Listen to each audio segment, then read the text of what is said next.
Okay, well, welcome everybody. This is the GPars workshop.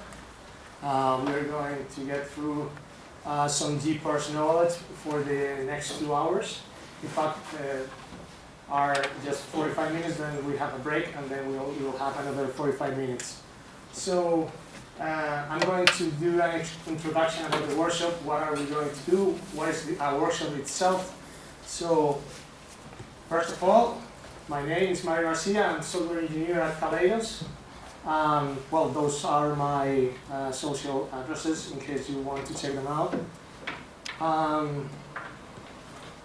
First of all, what is our workshop, or what are we going to be doing today here?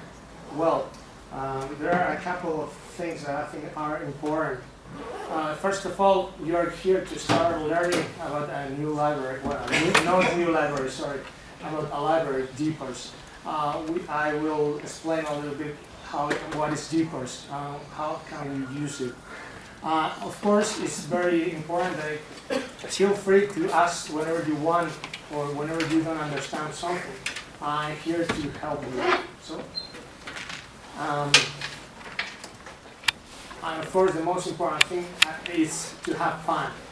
Okay, so we are not here for having a really boring introduction about a library, or I don't want you to feel like you have to learn anything. So I want you to learn something. So one of the things that I'm going to be talking about during the presentation or during the workshop is we are going to start from basics. So I don't assume any knowledge about GPars. Okay? So we will start from the beginning. First of all, of course, what are we going to be working on? We are going to be working with GPars. And GPars is an open source concurrency and parallelism library. Okay. Nowadays there is a run about concurrency, the difference between concurrency and parallelism. Okay. So most of the time, generally speaking, we speak about concurrency, but we need to make the difference between concurrency and parallelism.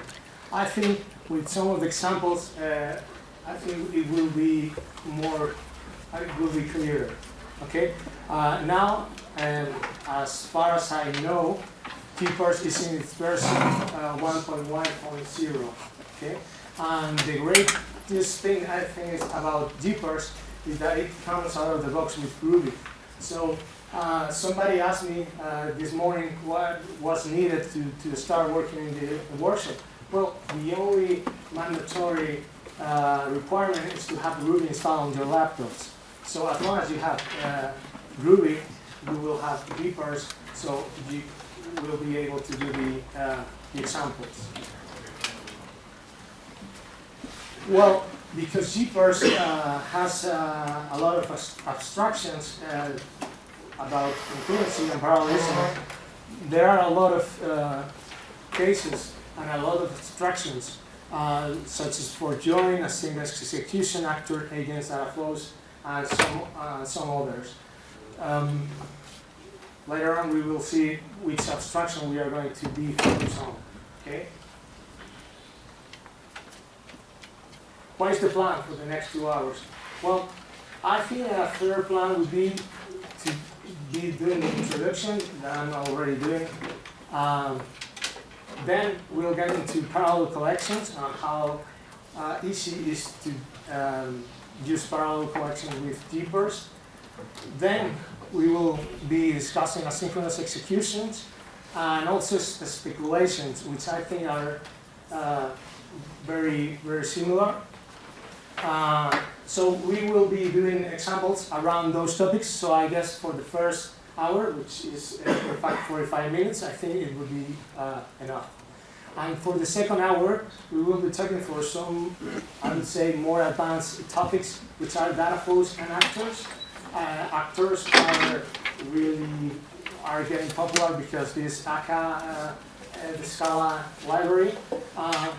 Somebody told me during lunch that if GPars is the same as aka, I would say that it's more, because it's not only about actors, it's about many other abstractions. Okay, so we will be discussing Dataflow and actors in the second hour. Of course, in the middle we have a coffee break, so we need to get more energy for the second hour, so I will encourage you to do so. As I said, the only requirement is you to have installed Groovy, okay? Because we are doing a very simple examples, and I think with the Groovy console is enough, okay? Anyway, it would be really recommended to have like an eye on the documentation. The documentation or the guide is on this URL. So, especially when doing the examples, it would be really helpful to have the documents at hand. And for those of the examples, well, I have just created this Github repository, and well, you will see there are more than examples. There are my presentations as well, because it turns out that yesterday afternoon my laptop just wanted to leave me. So it broke, and I didn't have anything backed up. So as soon as it came back, I just pushed everything to GitHub, to that repository. So if you're interested in my tomorrow's talk, you will find it there. So, well, the main important thing about the repository is that there is like a CSV file that we are going to be using for some of the examples. There is an example or a file that contains all NBA games from 1949 till today. We will be using that data set for doing some search, because I thought it would be really boring just to be doing a very simple example with no data. So I think having data is more fun. So let's do this, okay? Let's start with some of the abstractions that GPars bring us, okay?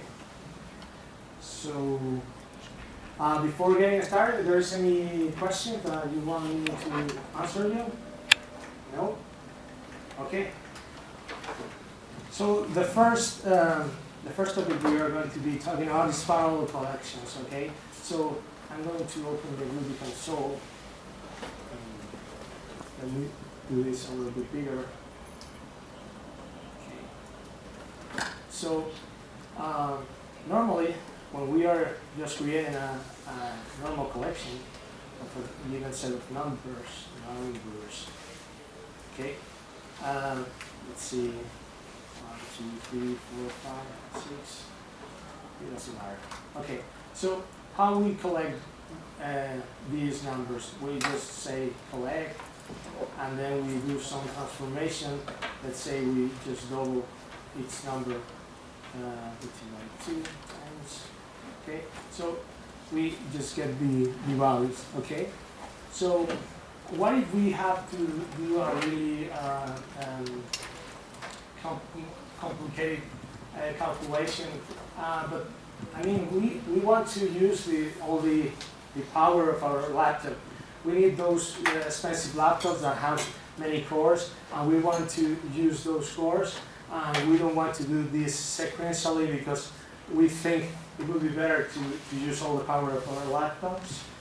Well, in general world, I think it would be a lot worse, but with Groovy and GPars, we wanted to parallelize that collection. We only have to import GPars,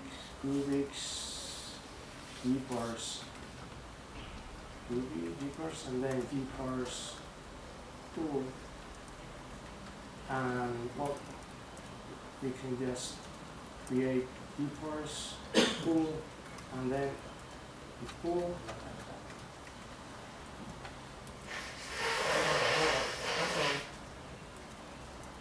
Okay, what do we have here? We are using GPars to create a scope where we can use some methods that GPars is adding to the meta class. So instead of using a sequential here we can use a collect parallel method. Okay, so here instead of doing collect, we can do collect parallel. Okay, if I okay. So I just want to point out that for this particular example, it doesn't worth the effort. I mean, because you have just noticed that it's faster if I just run it sequentially than if I'm just doing it in parallel. Why? And it's one of the most important things that you have to keep in mind when using concurrency and parallelism. You have to justify the use of threads, because creating a thread is something really big. I mean, it has some, for example, a complicated calculation to parallelize to use your course to be using parallelization. We'll see one of the examples with this data set. We'll use this collect parallel, and you will see how it enhances and how it do it better. Okay, so GPars, apart from collect parallel, has many other methods that has this like a suffix. Okay, so we have collect parallel. If we were filtering those numbers, we could be using. Of course, we all know find all, so we could be using find all parallel. Okay, and we will be sorry. Let's say we only want to get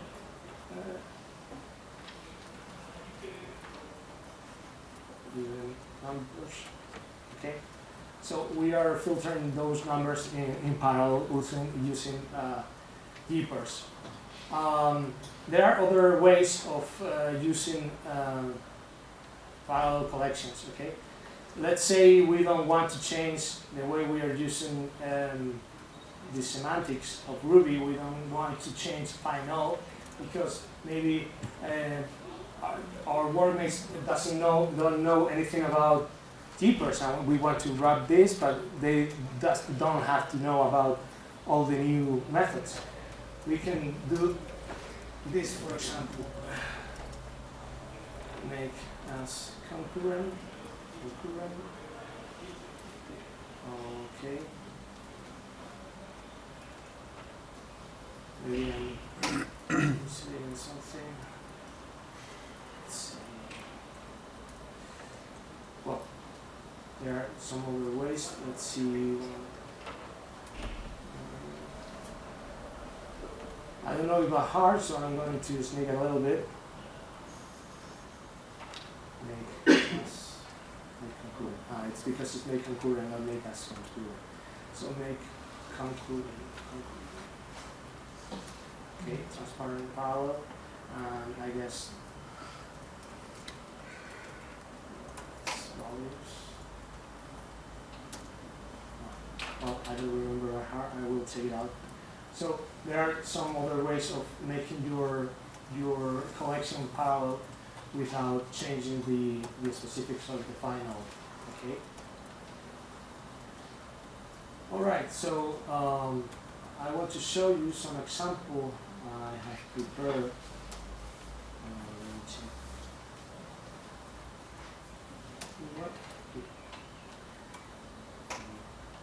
It's a little bit bigger.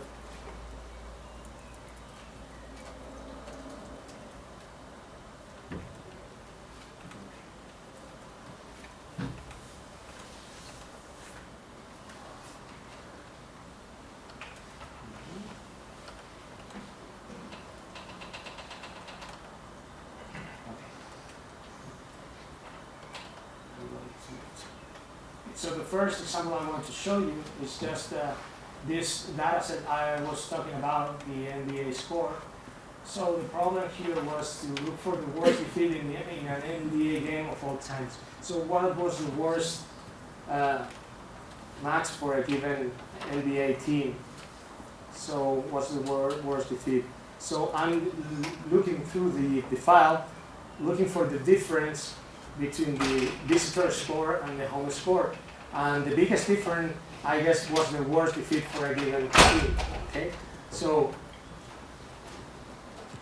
I'm going to the detail. So if you see here the code, what are we doing here? Well, if you know Groovy, that is just very straightforward. We are getting a reader, then we are collecting a given, this is like a cluster, a normal cluster, okay? And this is just a composition of clusters. Well, first, I want to tell you that not be afraid because of this, because the example is something that I've been working about. We are going to go a little bit simpler than that. Okay, so the only thing I want to show you here is how you can use GPars. Here we are only collecting. Let me check. Where is the color matching here? Everything what we are doing here is just this NBA source file is a file. It's a normal Java IO file, and because Groovy has this nice helper with reader that helps you about opening and closing a file, we are just getting this file, and with a reader we are trying to read some values and then get the maximum value. Okay. So what I'm doing here, strategy. Okay, let's go for strategy.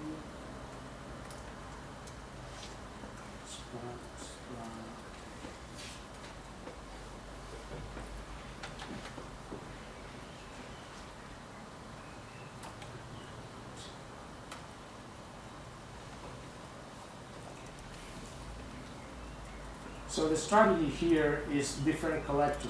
Okay, so what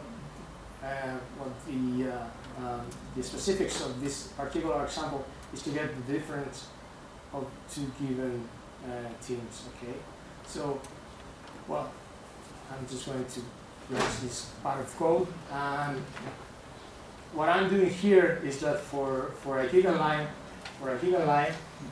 I just want to get fields 2 and 4, just cast them to integers, then sort them out in order to subtract the maximum value to the minimum value. Okay, there's a lot of kind of functional code here.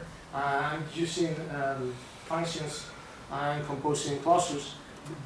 Again, don't be afraid. It's just that I've been working a lot with this, so I have spent some time here. Okay, but for the purpose of the example, it's not needed this knowledge. Okay, so.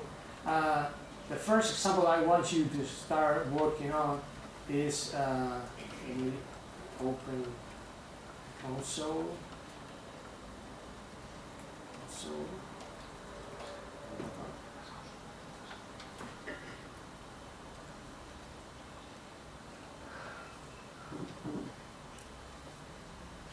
Okay, so I want you to go to the Github Repository. I have a pen drive, so I will copy the data set and I will pass through all of you just to have the copy. It's just 2 megabytes, so I think for those who can't just download it, I will hand it to you. Okay.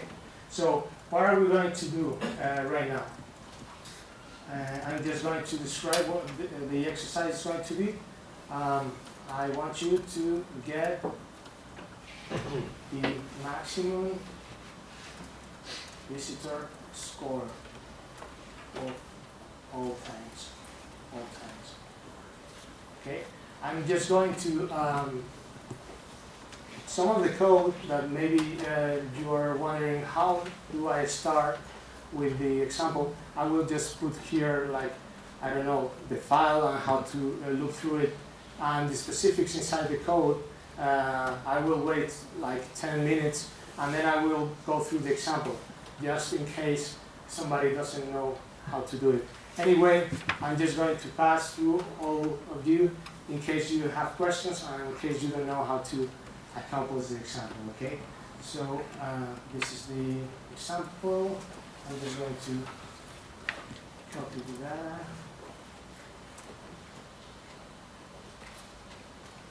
So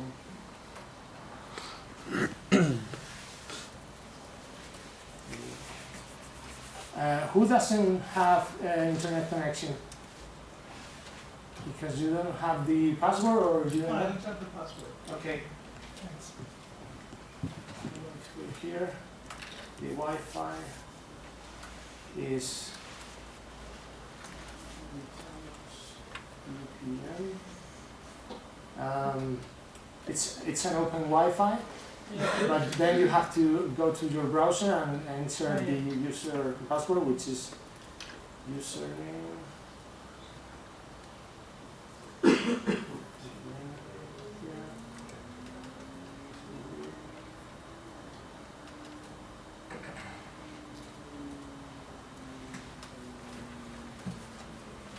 Okay.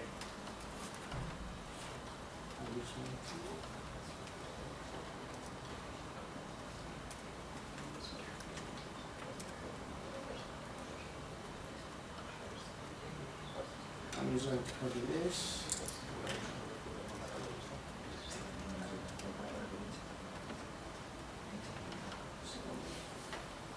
Who has the repository downloaded already? Yeah, I'm going to wait 1 more minute.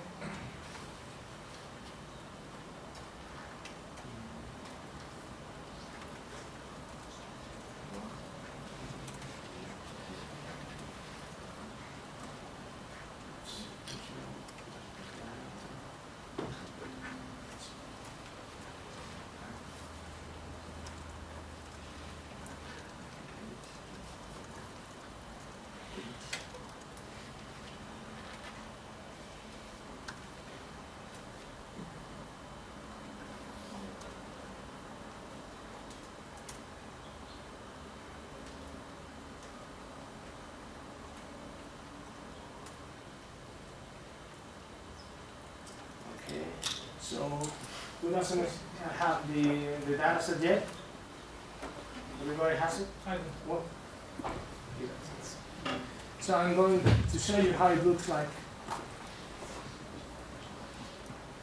Okay.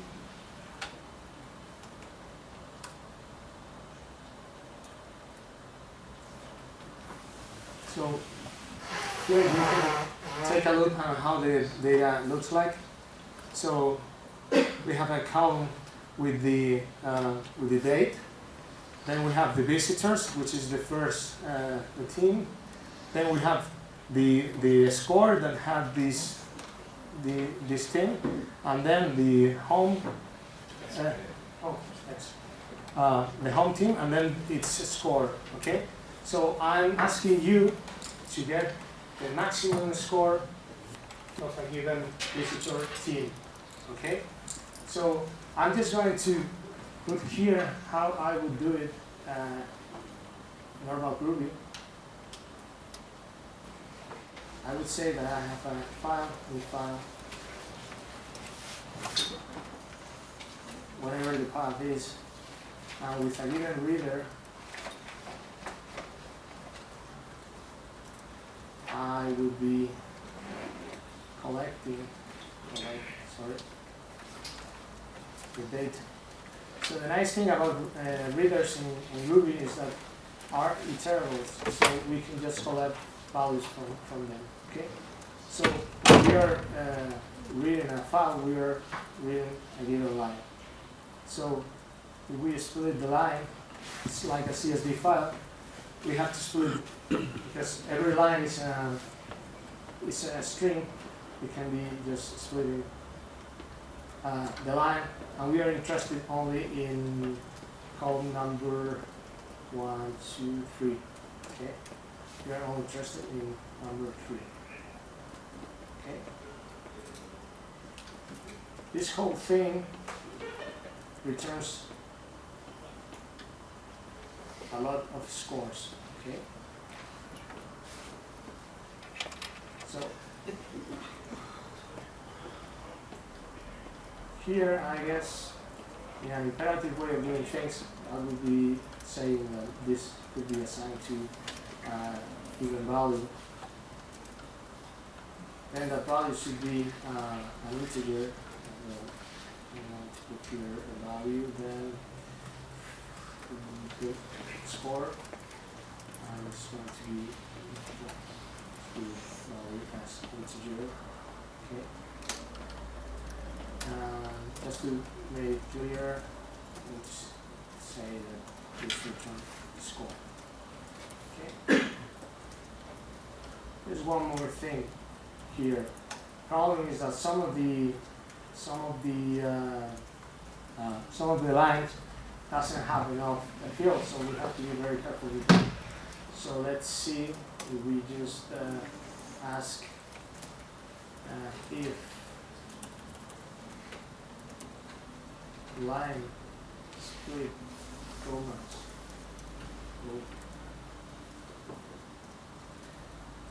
its size is 5, we are fine. Okay, we can just do all of this.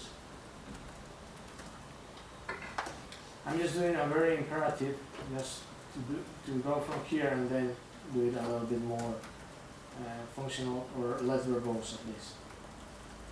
Okay, so if we have 5 fields, then we can get the third, convert it to an integer, and return it. So, okay, I'm just going to check it out. I'm here.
Sorry?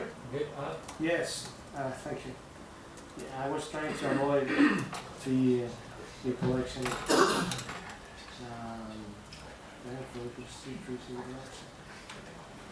I have called, well, 0, 1, 2, 3. Sorry, it's number 2.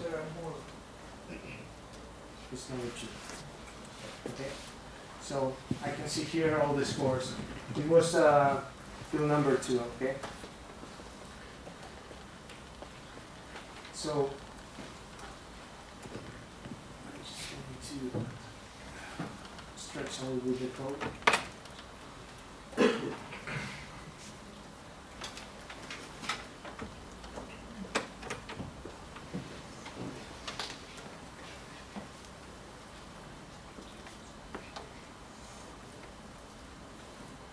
So it only lasts to get the maximum value of all of them, okay? We are still going sequentially.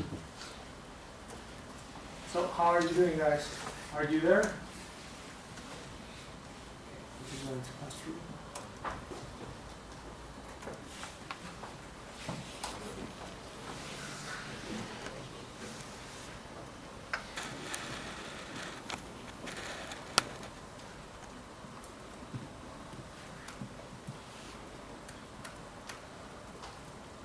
I will probably squeeze a little bit the code before going any further, because I don't like that style of coding. Yeah. Okay.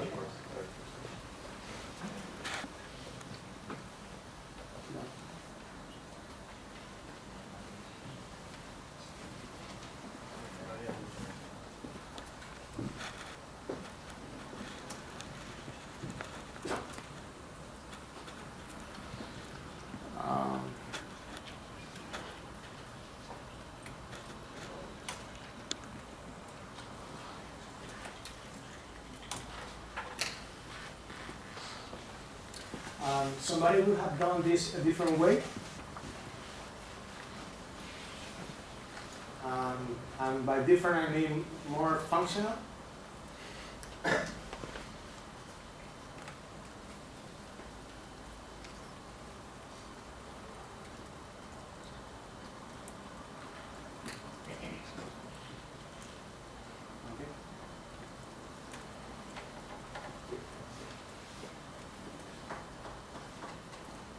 I'm just going to add one more thing, which is at the end. We are getting the scores, and then at the end, this is supposed to be a score. In fact, I'm going to put here score and use this method that has Groovy collections. Okay, so if I execute this, sorry, because it's scores, and I got the maximum visitor score. Okay.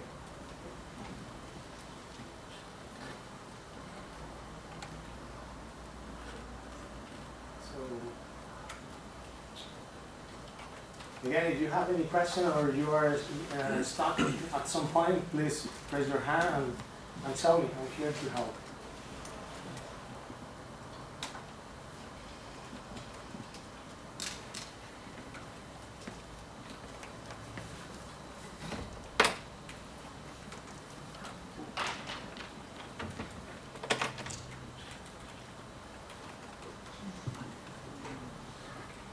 I'm just going to take this out. It's too long for it.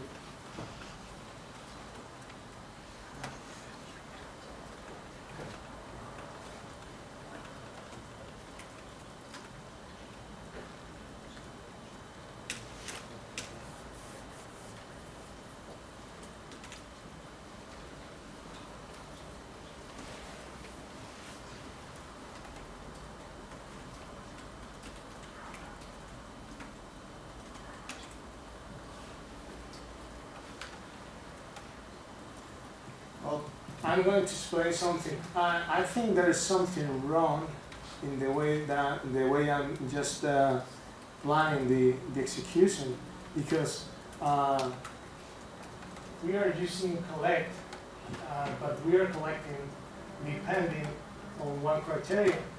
It would be nice if the condition or the criteria would be out of the way I'm collecting.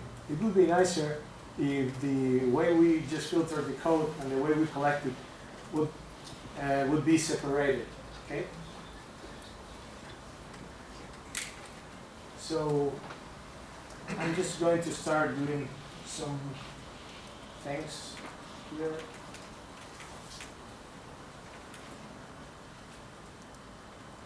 Who has finished to copy this? Please raise your hand, because otherwise I don't know. Okay, so yours is still okay. I'm just going to change a little bit this. It's not too many. And we have this value, and it's important to stick to it, because otherwise the execution will blow up. So instead of having this here, it would be nice just to filter all those lines that are really interesting for us. Okay, so instead of having this horrible condition here, we can just do this.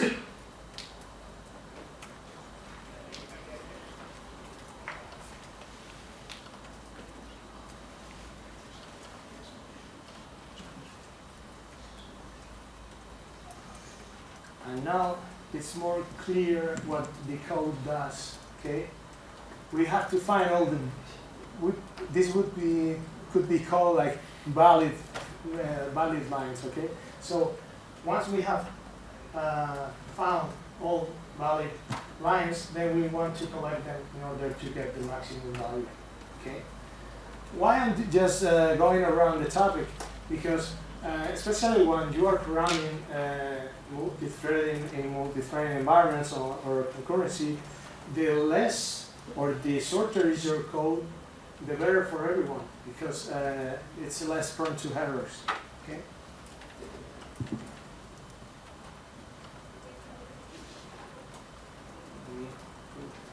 Okay, this is one, subscript line.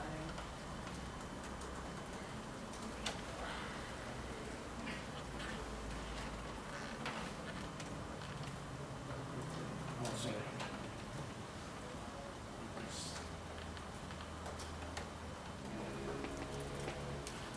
Okay, so I'm just going to squeeze it a little bit more, okay? Let's see. Because we now know that this is going to be executed safely. Well, let's do it one-liner without losing its meaning. So this is the same as saying get this value as an integer. Okay? So somebody of you may be wondering, then why didn't you start this from the beginning? Well, I wanted to show you that we can start really bad and then getting better. Okay. And it's very important the way you program.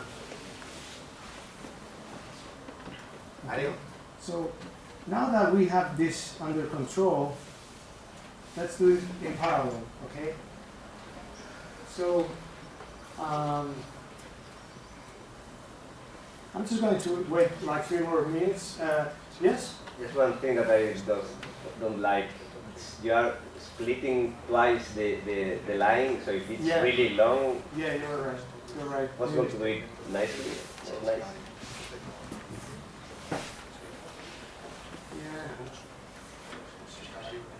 Yeah, you're right in this particular case. Yeah, I just wanted the code to be very descriptive. Yes, but I didn't thought about the efficiency here. Yeah, you're completely No problem. Continue. Cool.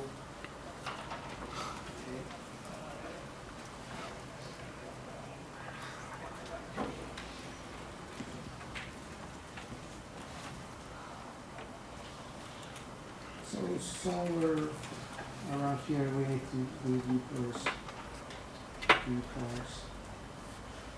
Cool. Cool.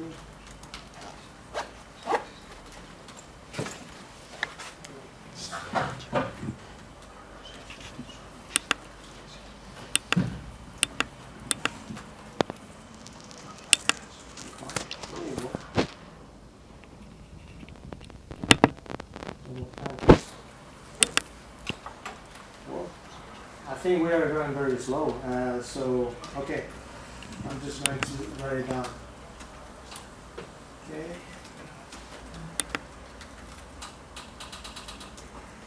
Well,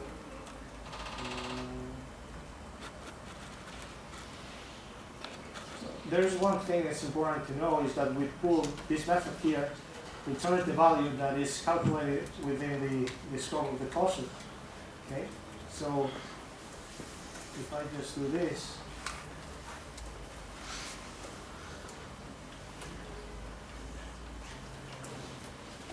like this,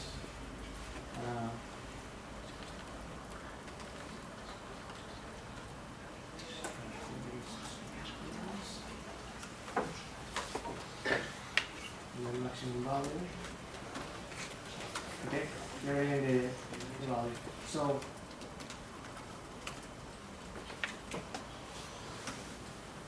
the important thing, or the thing that I want you to keep in mind, is that because this with pool returns the value within the scope of the cluster, we can build expressions like this. Okay.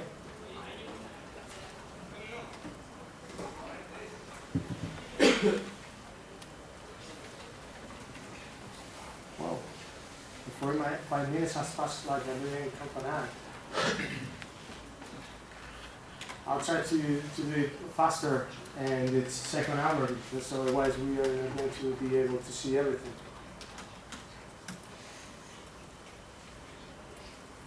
Of course, nobody has told me what last there.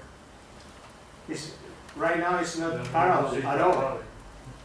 Okay, so somebody told me.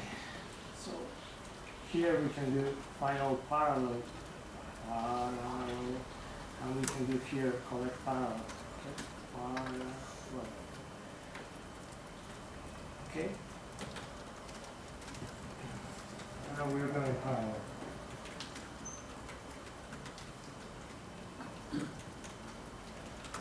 So what I wanted to highlight here by doing this separation between filters and collection, I know it's not the best example because we are doing twice the same thing, or just splitting the line. The good thing is that we are separating the filters now with fields, not with lines.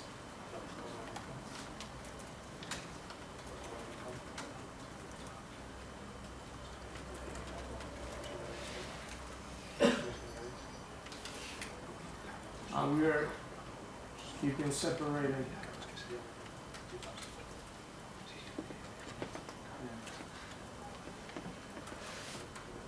The logic about how to collect the data. Let's do one liner.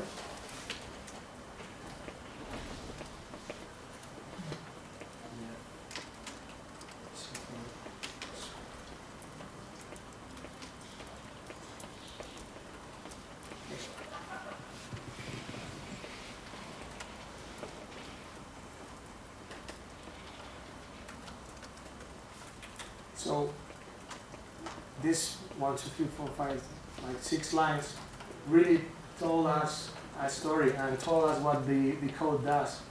We are collecting with a given reader only the valid lines just to get the visitor score. And at the end, we are getting the maximum value.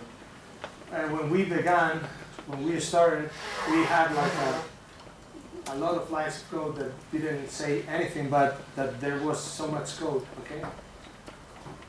So when doing this, well, this is not very tricky or very difficult, but when you are getting more complex, it's important how you organize the code. This way, just extracting the functions there, just to use it later on, is very straightforward when you just read the code. Okay. So.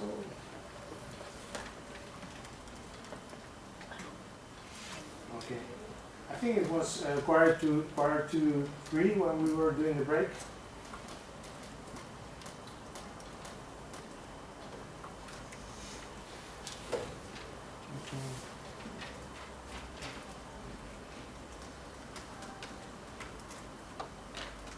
So, questions so far?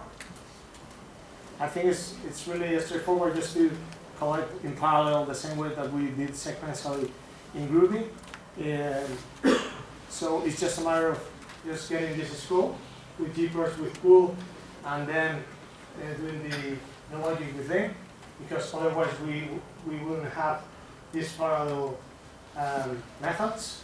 And of course, there is another. I think it's important to know that this with pool can have, or you can pass as parameter the number of threads that are going to be created to execute this piece of code. So depending on the nature of your problem, you might need more threads or less threads.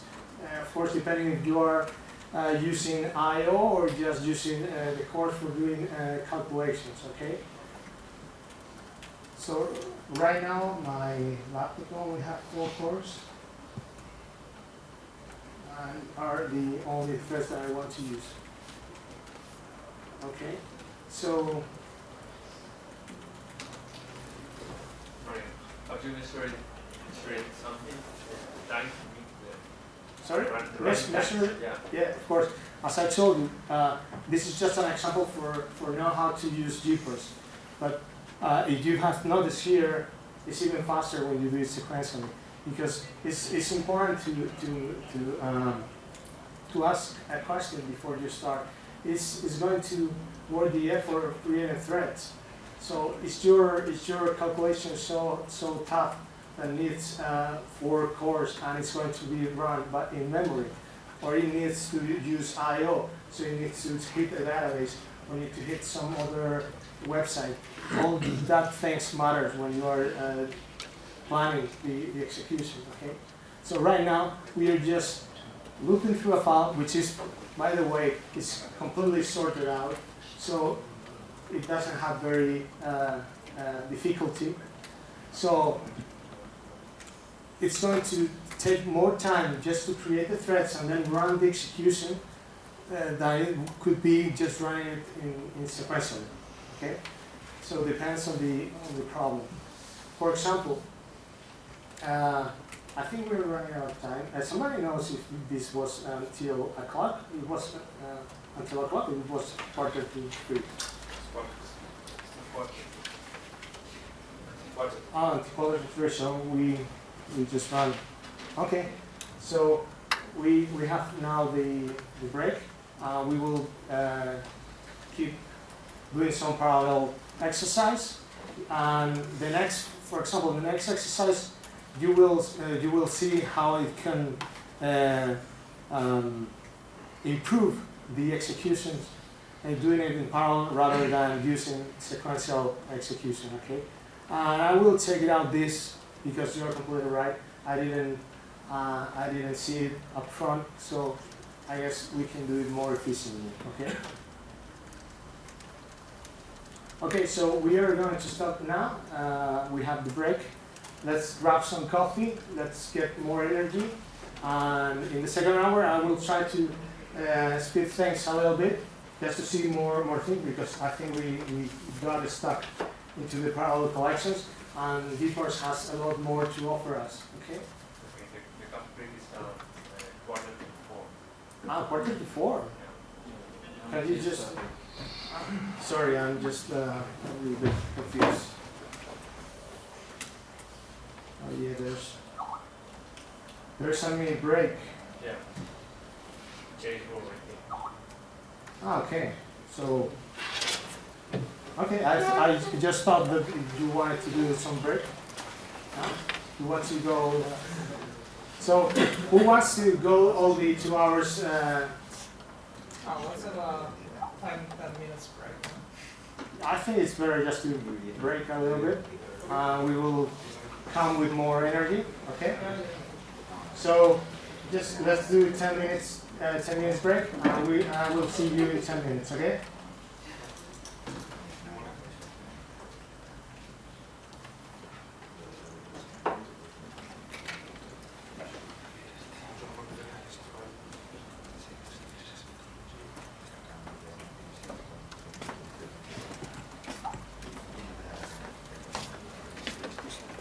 Actually, do some GPars. What do you know Java?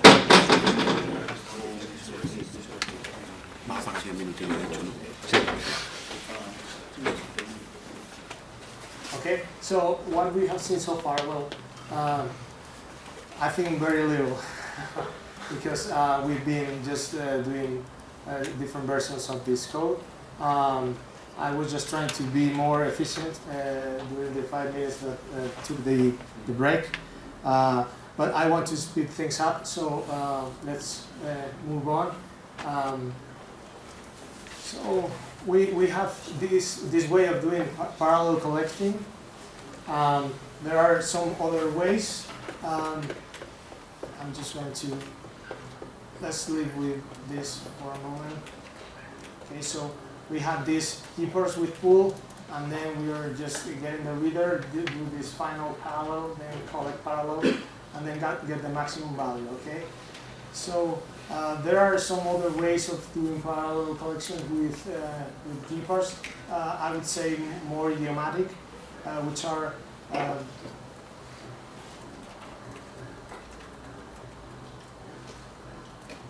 there are a version of methods that what they do is just when you are doing reader and then collect parallel, you are turning a normal collection into a parallel collection, okay? But when you are doing reader and using these methods, you are turning this iterable in a parallel collection, and for every step of the way you are dealing with that parallel collection. So in the end, you have to make sure you are returning again a normal collection in order to do this kind of things, okay? If I'm not wrong and I'm using the right abstractions, Yeah, of course not. Yeah, the problem is that these methods are overridden for some collections. So for a reader, there's no chance to use this. So for now, we are just getting stuck in collect parallel. So I'm just going to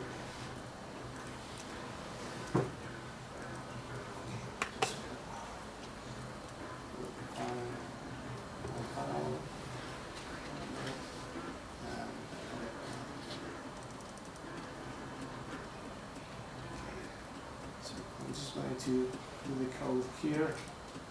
I'm going to take this GPars spool, and just to show you how it is. Okay, so we have let's take a range.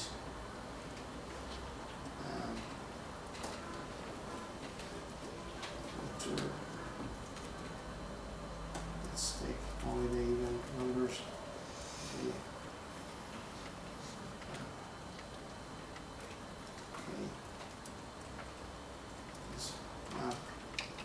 As I said before, I'm just getting the double.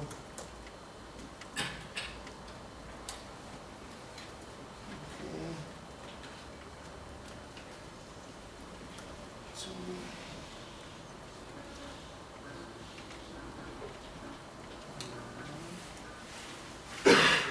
let's check it out. Oh yes, sorry, I forgot to do this. Okay, as I told you, this doesn't return a normal collection. Instead, it returns a parallel collection. So if I'm not wrong, otherwise I will collect.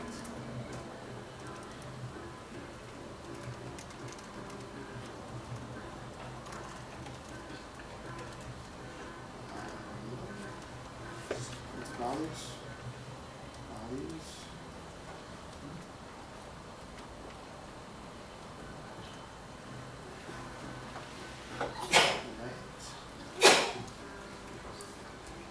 Collecting.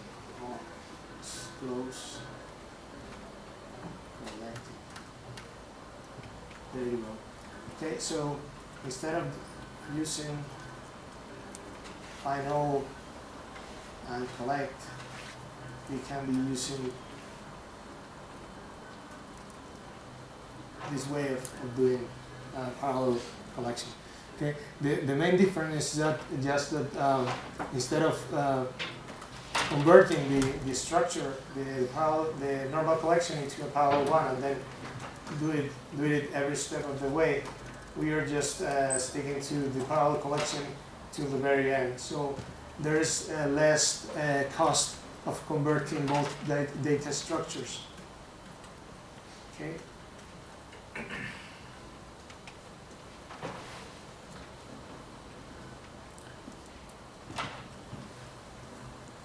So if we change the previous example, I'm going to change here.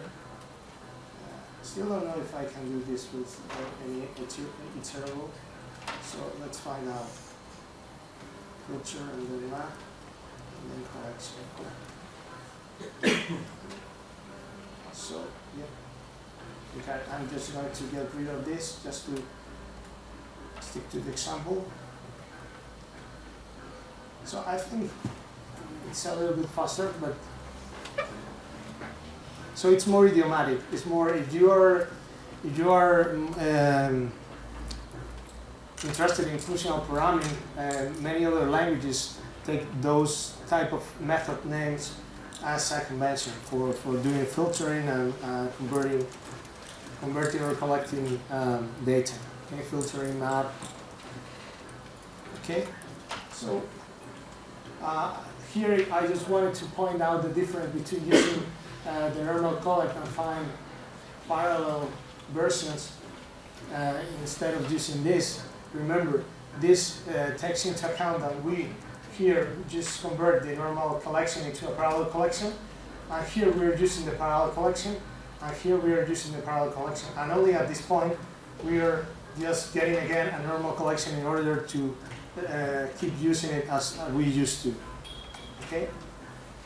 Okay, I think it's time to move on. Some questions so far about parallel collections? Again, a good example with the dataset, in case you're interested later on at home, the more you complete,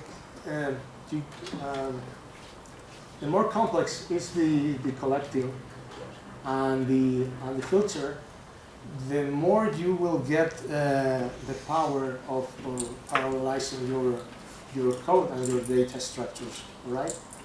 So here is not a very good example because we're just collecting data one way in a sorted data set.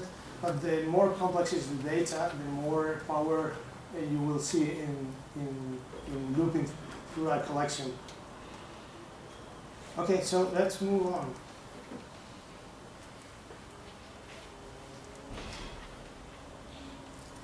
So what's next? Asynchronous executions. Asynchronous closures. Well, let me check. I have an example for this. Okay.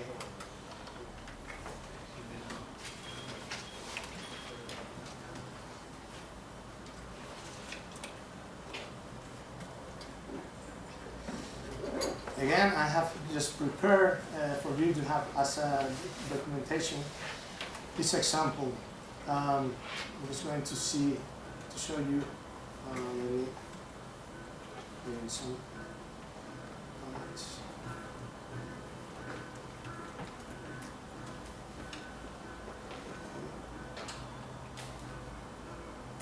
Okay, so what do we have here? We have a normal sequential calculation that depends on two different methods. Okay, so the result depends on getting the maximum score and then get the minimum score. So imagine you have a program or a logic that has a calculation depending on two really long executions. So let's say this only takes 1 second, but this one takes a lot more. Sorry, just the opposite. Imagine this takes a lot of time, and this one it only takes 1 second. Why this execution should be waiting to this one to finish when it could be executed in parallel? Okay, so here I have some example about that. So here what we have is the same solution, but instead of, let me check this.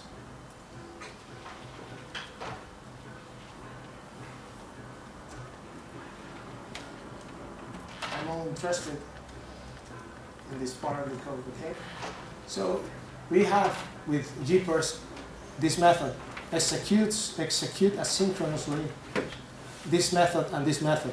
And once you have finished, or both have finished, you will get the result, okay? Those executions return futures, and that's why we have this get here, okay? So we are getting, at this point, the futures that return those executions, and because I want the result right away, I'm just waiting. I'm blocking the thread to get the result of both of them. But both of them are executed separately, okay? And neither of them have to wait to each other, okay? I'm just sorting them out, and at the end, I'm just subtracting one to the other, okay? But the good thing is that here, that instead of having to wait, this particular execution has to wait to this one to finish. Here, they don't have to wait anymore, okay? So let's do an example about that. I'm just going to go here. I'm just going to copy this.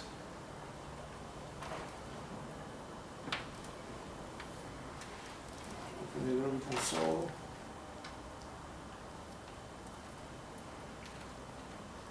Okay, so imagine we have a really really long time execution that eventually will return a value. It doesn't matter which one, but it takes really long time. Okay. It's 5 seconds.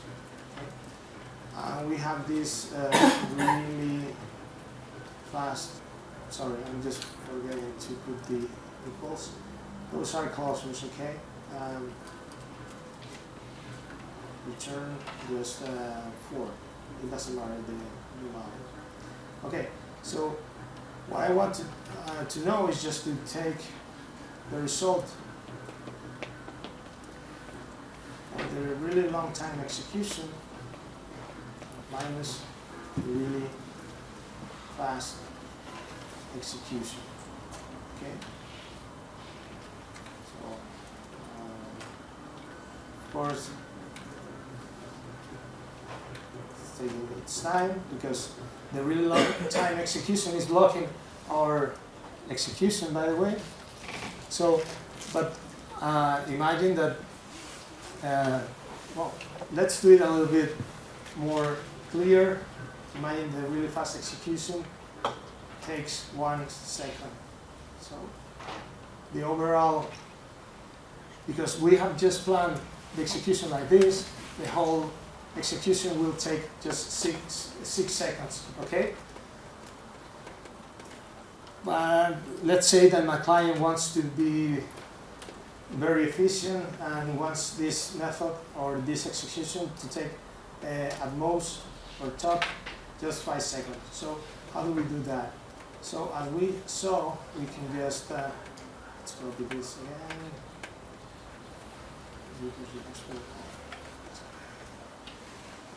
Let's do this. Okay, import Groovy GPars pool execute async. Okay, I'm missing something. Groovy GPars pool execute. Okay, so what I'm going to do, I'm just going to take the method execute async, and I'm just going to pass the clusters, okay? Because I want them to execute separately. Okay, so this is gonna return like a set of futures, okay? It's not even going to return a value. So if I just do this and then this, that is going to return a set of values. Okay, the values of the result of the execution of the futures.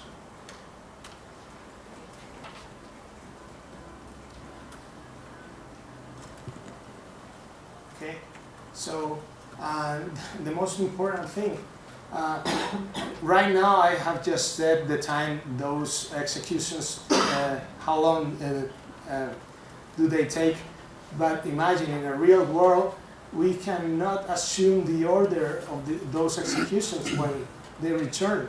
So we cannot assume that we can just subtract really fast execution from really long time executions. That's why I was just doing this sort in the previous example, the example I have shown you, okay? So here, if I just execute this, I have an execution terminated with exception, something wrong, execute async. I have execute async, GPars pool. Oh yes, sure, sorry, it's static. And what else? Oh yeah, I forgot to wrap this into a with pool. Sorry, I'm not going to do any number of threads, just with pool. And of course, don't forget to do the import with pool. So after 5 seconds, we will have the two values. Okay. Once we have sort them out, we can just do assumptions and treat them that way. Okay. So questions? No.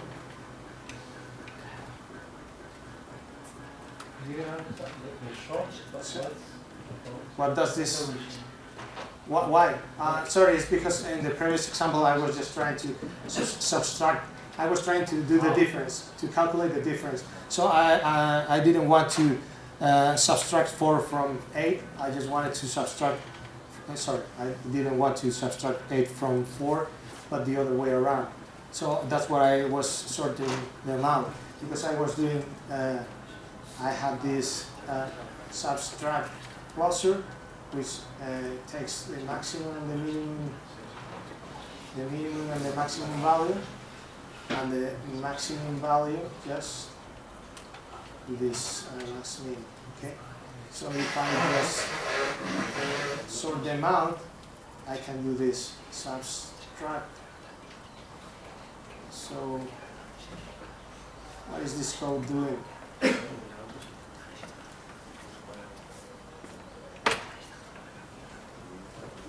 This is executing asynchronously both executions, then getting the value and sort them out, but because this cluster assumes that we are going to have in a sorted way or sorted the minimum and maximum value in that order. So if we didn't care about what is the order of the numbers, that would return a negative number or a negative value. That's why I did the sort, but it's not the scope of the. Yeah, it's not the scope of the problem. It's just the scope of this particular problem. Okay. So.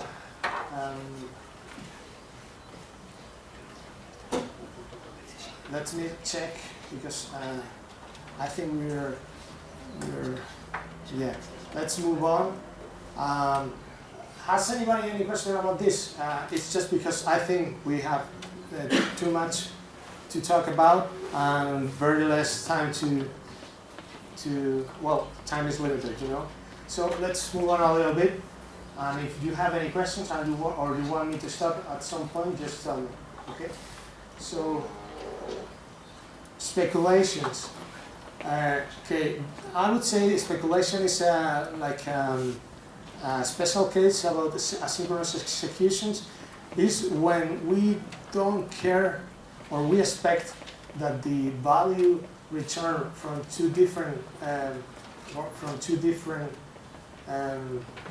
functions is as valid. Well, let me reframe the description. Speculations is when you are interested in getting the valid value, no matter what is the source that is giving you that value. So let's say we have 4 sources, and any of them can give me a valid value. So the only thing I'm interested in is to get the value as soon as possible. So we can have 4 sources and say, well, all of you just give me a value, and the fastest one is going to give me the fastest value. So I'm interested to get the value, but in the fastest way I can. So if we get here, example, let's say these two return the same value. Okay.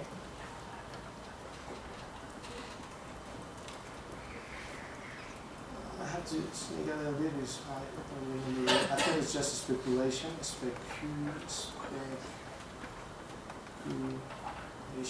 Speculate. Okay.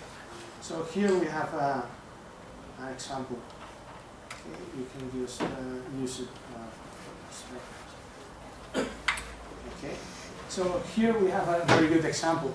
We want to sort some numbers, and we want to use different sort strategies. So we are interested to get those numbers sorted the fastest way. So depending on which one returns first, we will get the fastest valid result. Okay. So for example, let's take this particular case, we are using URLs. Okay, so let's, with the sample we have, let's change it. Okay. Speculate, and really, sorry, I think this is a collection of brochures. Really fast execution. Really,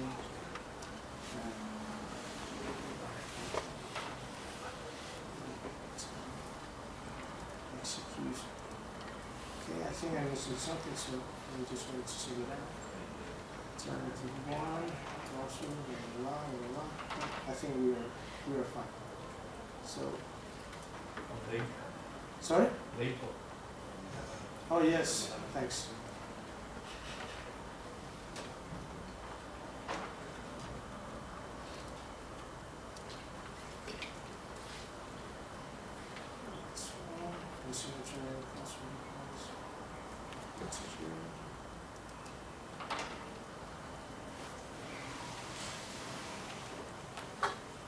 Oh, sorry, it's because I still have this. Okay, so because the really fast execution is the first to return, we are getting the value from this one. If you just change, if you don't believe me, just change the value, and we will have this 7. Okay, so. Oh, are we going? Okay. I think we can spend some time here. Let's see.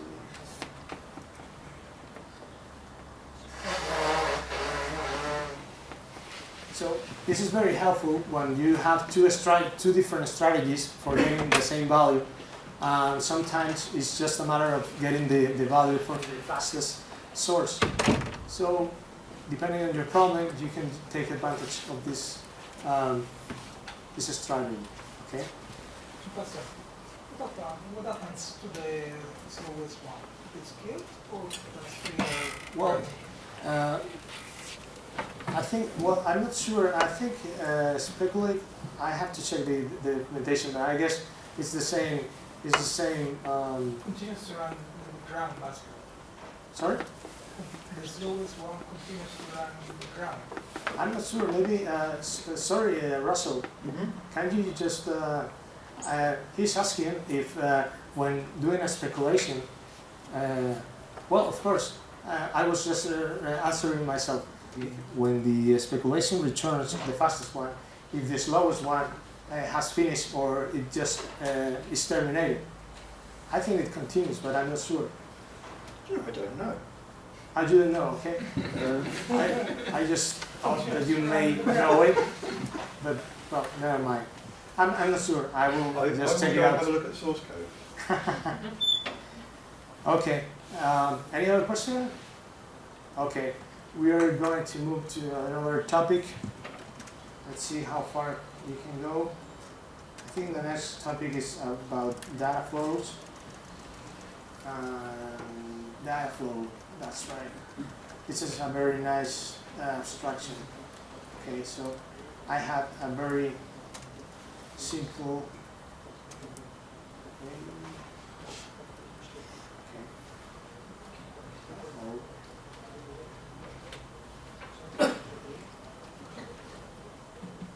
Okay. Dataflow is a very, I think it's a very powerful abstraction and it's very easy to understand. I have just prepared this this example. This is like a comparison between two teams. One of the teams is really efficient and the other one is really messy. So one team needs to some previous action to finish in order to continue, and the other one is capable of doing some things in parallel while the other one is blocked. So it's very descriptive when using Dataflow. So I'm going to show you the code, and you can see here that the team A, first of all, it's like a sprint, an agile sprint. So when we are let me do some background. Both teams, Team A and Team B, are committed to 40 points at the end of the sprint. So we are just adding up the points to get to 40. Okay, but of course, it's not going to be the same. It's not going to be the same 40 points for Team A or Team B. Team A is going to take longer to accomplish the same things than the Team B. So, for example, we can see here that for product owner takes 5 points, then some contract signers just takes half a second to delay the process. Then the product owner added 10 more points to the back end. Then something wasn't defined and another second took place. And the front, there is another issue there. And then finally, we have the release. Okay. So let's see how it looks for a more efficient team. So here we have a way of using Dataflow. Okay. We are declaring as Dataflow variable every part of the team. So it's kind of saying that every part of the team could be independent or could work without the dependency of the other part of the team if it's not needed. Sometimes it should be needed. We may need the definition before tackling some problem. Okay. So what we are doing is defining tasks like we do in daily basis work. So the backend team has as tasks to work on the API, the front end, and so on. Okay. So we can see that every Dataflow variable or every part of the team has its own task. The product owner, the front end, the back end, and then the release is another task. Okay. At the end, we release the same 40 points than the Team A did. Okay, but what this scope does is just to parallelize the work, and it's synchronizing for us whenever synchronization should take place. So, for example, here the product owner is on its own, but here product owner here in the release at the end, we need to synchronize the work from the front end and the back end just to do the release. Okay. So instead of doing first one thing, then the another, and so on, we can just do this one way, this one, the another, and just the Dataflow abstraction will take care of us for the synchronization. So if I run this, just Greach function, and this is GPars by Dataflow.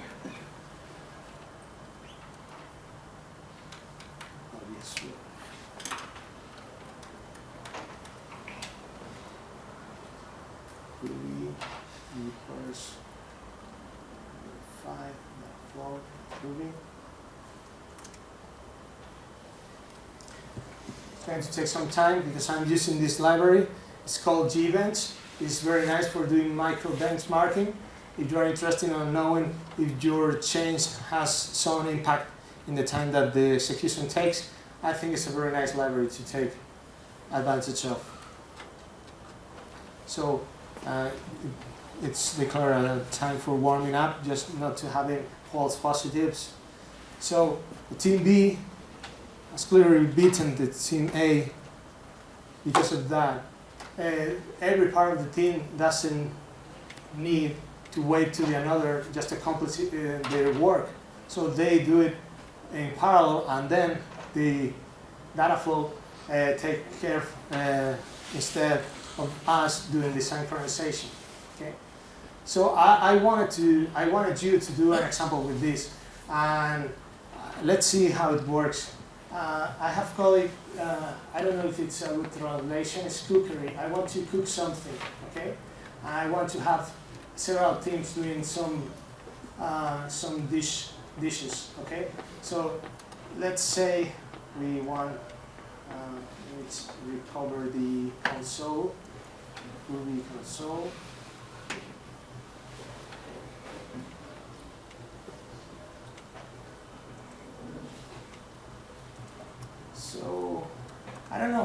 Just tell me one dish that you are really interested in. I don't know, tortilla de patatas or some cake.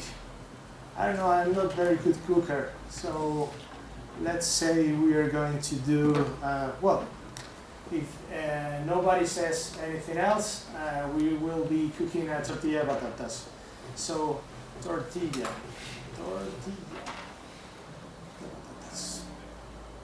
So, what do we need?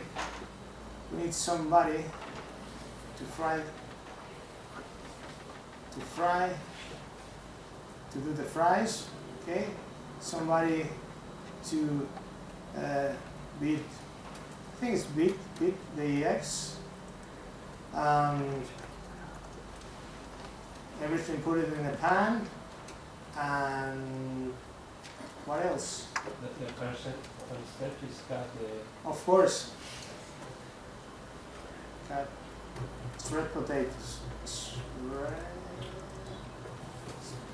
Sorry, I don't know if I would just spell it. Shredded potatoes.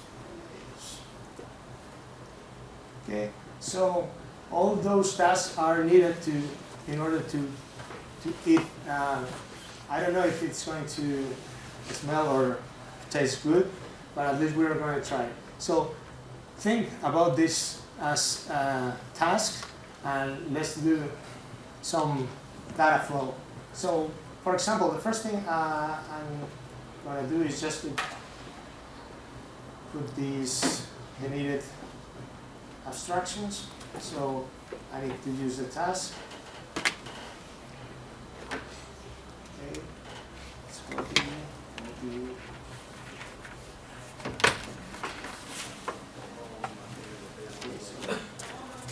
We have to create tasks for shredded potatoes.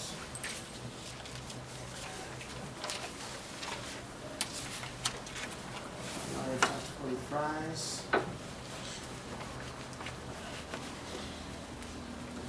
Okay. What else? Beat the eggs.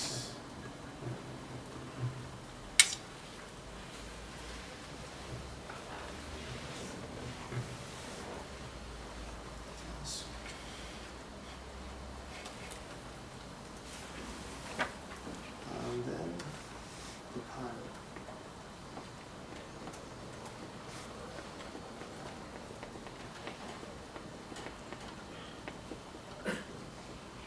Okay, so we have our 4 teams working in this tortilla patatas. Okay, so we need to declare the teams. Okay, those are only the tasks. We need to declare the teams. So there's another way of doing this, but first I want you to see the way it was written in the example. So we are going to use Dataflow variables. Okay. Just include Dataflow variable. Copy. We are going to be declaring the team. So team for the fries. New data for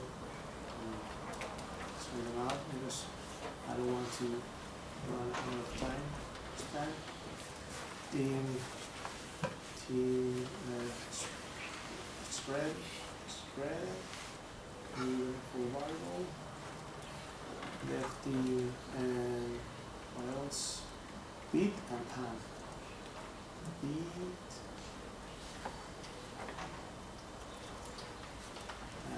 pan.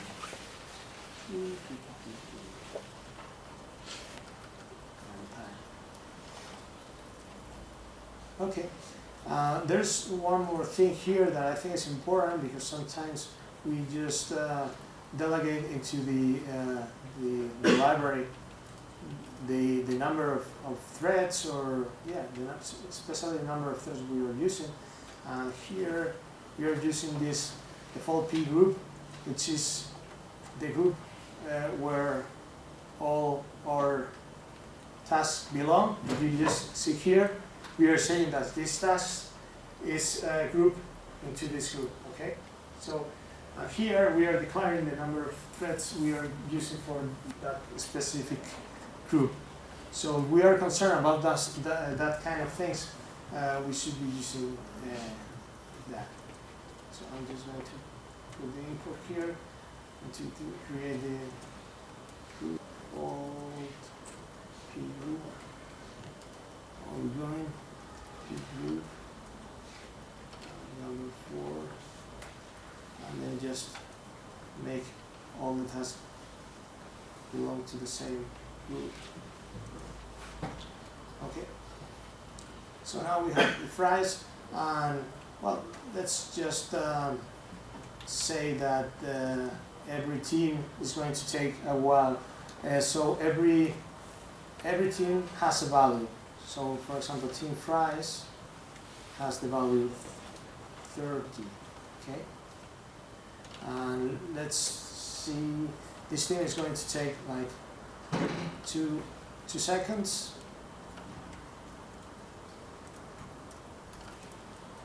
Sorry, this one was the spread. Let's copy just not to make any mistake. Team spread, team fries. This is going to take team fries just 15 minutes. Bit X.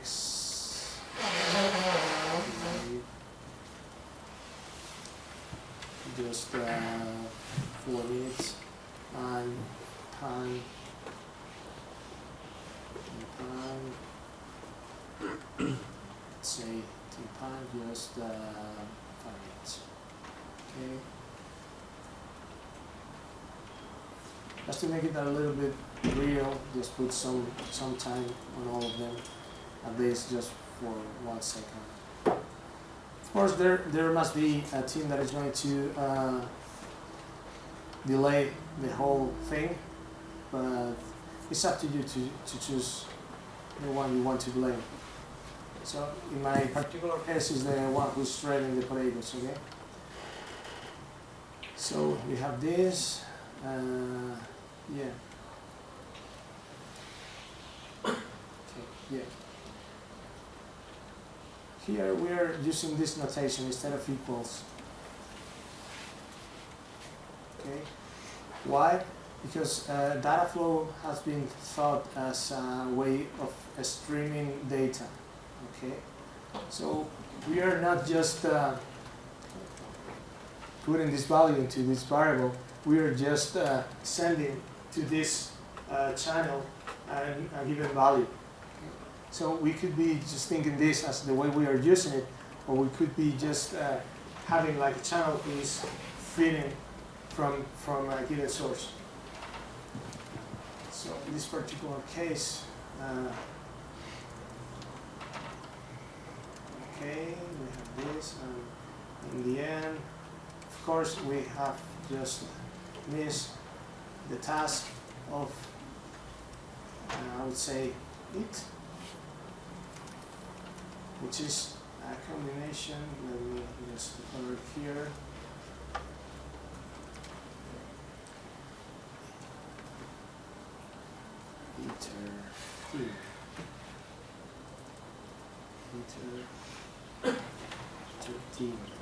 Okay. So right now we really want the values. Okay, so we don't want to string the values, so we have to just create this, take the value, the real value that is stored, and so on. So to fries, and value, so value. I'm just going to do the internal to fries. Check to fries can be until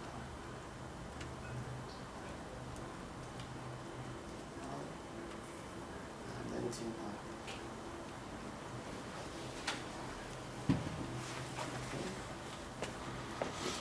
okay. I'm just going to bring line the iter to val, and of course it only remains this one. We know that we have finished. I think for the purpose of the example, I will print out when they are actually executing in tries. Just to do it a little bit graphical, it should end and print out the result of the E13, and I was expecting that. The only thing I'm missing here is because I'm doing a scripting.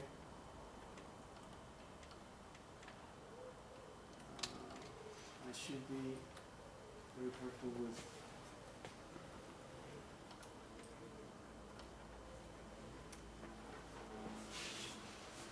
sorry.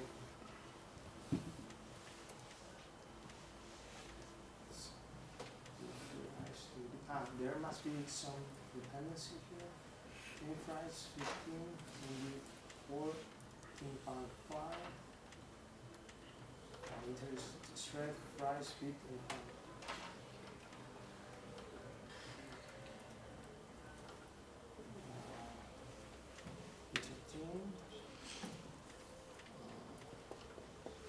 Task, color, count, sleep, task, release. I don't know. But Yeah. in the last task, you have to change the equals for left shift. Oh, thanks. Thanks.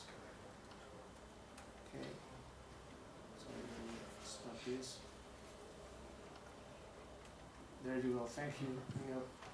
I was forgetting just to use it as a channel, so it was blocking. Okay. So yeah, there you go. You have this final result. So it's very useful when you have to do, for example, I have thought about this plan.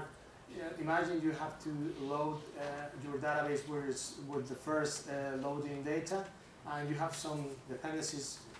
These CSV files could speed up very much the way we are loading data.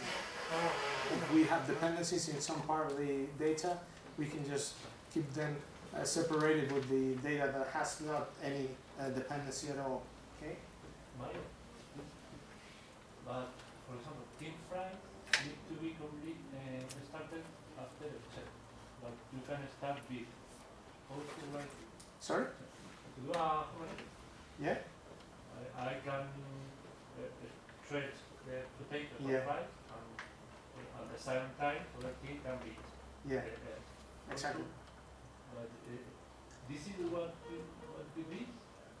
Well, they are doing it in parallel, but at some point they have to synchronize just to eat the things that they have been doing.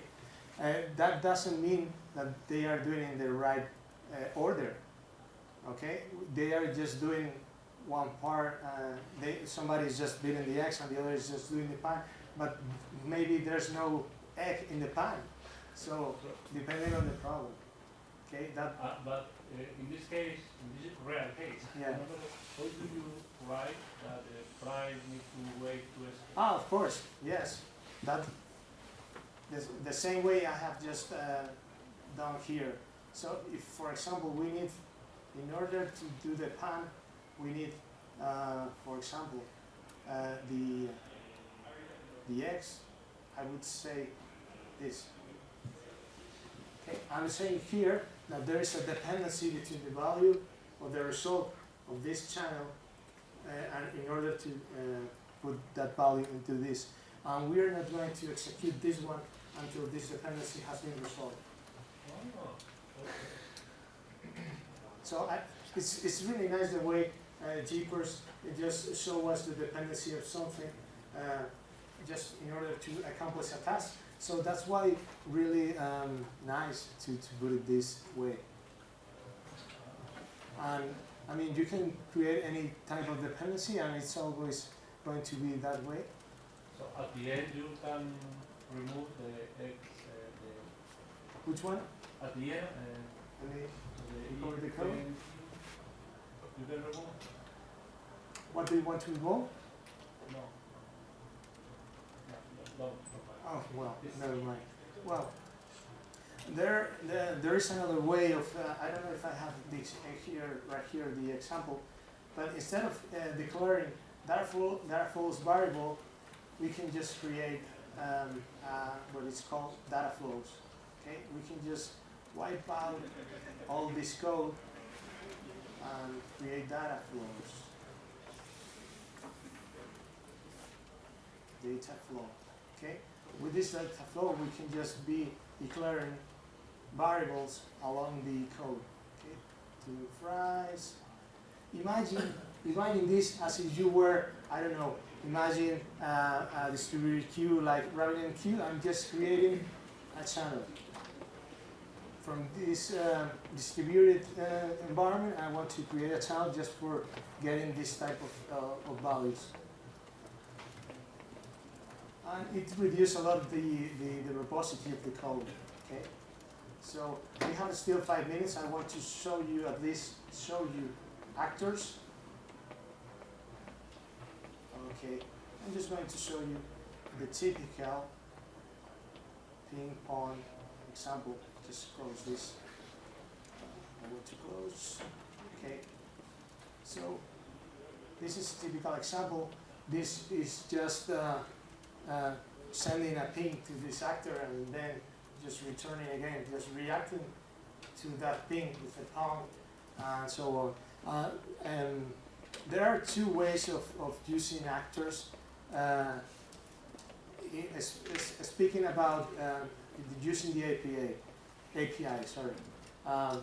This is a nice DSL just to reduce the amount of code needed for using actors. But you can also use the Java API and use it the Groovy way, of course.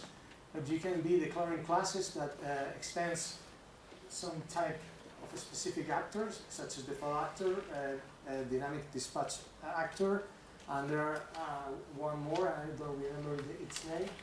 But the thing is that depending on the context of your code, you can just use the DSL, which is really concrete, or if you are using the code in a wider application, you can just use it as normal classes, okay? So I think I have the same example just to show you before we leave. This is the same example. I have created a default actor. It's called ping pong player, but it's more verbose because you have to take care of all the states of the actor. You need to play with a contender. Then you have to have the defined word, and you have to know if you are the first to say ping or are you the first to say pong. Still, you have this part which is the same DSL that we are using with the DSL I showed you before. But instead of using the DSL, we are just using a class. Okay. So either way, if we just run the code, I'm just going to use this one. Here, no, this one. Okay, so if I run the code, functional, Greach, functional, there we go. We have here Ruby, GPars, number 6, actors, and then the. We are just doing the ping pong.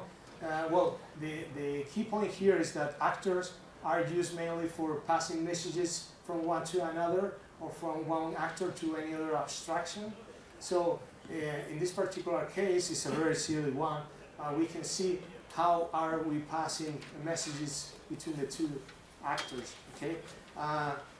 Here there is one more abstraction, but this is from Java, which is this countdown latch, which takes care on how many executions we have done so far, and when we have done the 10th execution, the program just ends. Okay, that's why we have end here. Okay, so in this particular case, if you just take a reference for the countdown latch, every time we are just reacting to a given message, we are just one step closer to the end, okay? So we just reduce the amount of steps, then we just reply and so on until the counter it gets to 10, and then the program ends, okay? I'm sorry, we're running out of time, so if you have any questions before we leave? No? What did you think about this workshop? Frankly, did it help some way? Yeah? Well, that was the purpose of the workshop. Well, thank you very much, guys.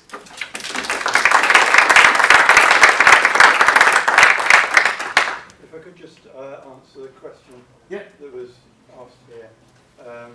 Yeah, the speculations will spawn them off as asynchronous tasks. They then use one of these Dataflow variables to synchronize on, and then when one of the Dataflow variables triggers, the other one is closed off as well. So you only do the minimum amount of work to get to a result. Actually, you tell the fork join framework underneath to terminate it, and it won't just do it. It will do it when it wants. Okay. So there is a little bit of... Yeah. Thank you, Roger.